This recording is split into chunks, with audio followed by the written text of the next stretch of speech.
Hi friends, ఇప్పుడే అన్న flash news. పేరెంట్స్కి అయితే గుడ్ న్యూస్, స్టూడెంట్స్కి అయితే బ్యాడ్ న్యూస్. మరి అదేంటంటే ఈ అకాడమిక్ ఇయర్ అంటే ఈ విద్యా సంవత్సరం నుంచి మన ఏపీలో ఇంటర్ సెకండరీట్ అంటే ఫస్ట్ ఇయర్ కంప్లీట్ చేసుకుని ఇంటర్ సెకండ్ ఇయర్లోకి ఎవరైతే వస్తారో వాళ్ళందరికీ ఆఫ్టర్ మార్చిలో ఐపీ ఎగ్జామ్స్ అయిపోయిన తర్వాత, ఇంటర్మీడియట్ పబ్లిక్ ఎగ్జామినేషన్స్ అయిపోయిన తర్వాత ఒక 1 వీక్ హాలిడేస్ ఇచ్చి ఏప్రిల్ 1 నుంచి 22 వరకు క్లాసెస్ అనేవి రన్ చేయమని గవర్నమెంట్ అయితే డెసిషన్ తీసుకుంది.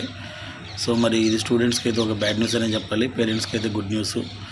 సో ఏప్రిల్ 1 నుంచి ఏప్రిల్ 22 వరకు సెకండ్ ఇయర్ క్లాసులు అయితే జరుగుతాయి. ఫస్ట్ ఇయర్ పిల్లలకి ఎవరైతే ఫస్ట్ ఇయర్ పబ్లిక్ ఎగ్జామ్స్ రాసి సెకండ్ ఇయర్కి వస్తారో వాళ్ళకి సెకండ్ ఇయర్ క్లాసులు అనేవి స్టార్ట్ అవుతాయి. సో 22 వరకు ఉంటాయి. 22 తర్వాత నుంచి హాలిడేస్ ఇవ్వడం జరుగుతుంది. మే మంత్ ఎండింగ్ వరకు.